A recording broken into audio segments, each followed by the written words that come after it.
আজি মই আহিছোঁ পদুমণি আই থানলৈ আৰু এই থানখন লখিমপুৰৰ পৰা প্ৰায় 25 কিলোমিটাৰ নিলগতে আছে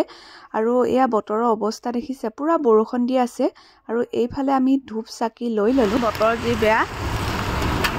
পইচা উৰিয়ে যাব এতিয়া আৰু প্ৰথম সোমাই আহি আপোনালোকে দেখিব পাৰ দেখিছে নহয় আৰু এইটো সাইডে আছে চাকি ধূপ জ্বলোৱা জেগা আৰু পদুমণি আই থানৰ পৰিৱেশটো বহুত বেছি ডাঙৰ হয় আজি আপোনালোকক দেখাব নোৱাৰিম কাৰণ বৰষুণ দি আছে ৰাতিপুৱা বহুত সোনকালে আহিছোঁ যে সেইকাৰণে মানুহ ইমান নাই নহ'লে বহুত বেছি ভিৰ থাকে ইয়াত ভিতৰৰ পৰিৱেশ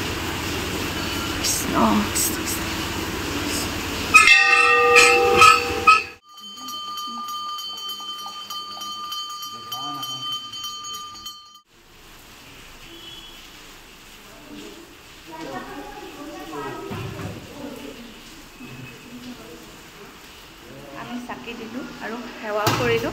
এতিয়া গৈ থাকোঁ বতৰ মানে এৰাই নাই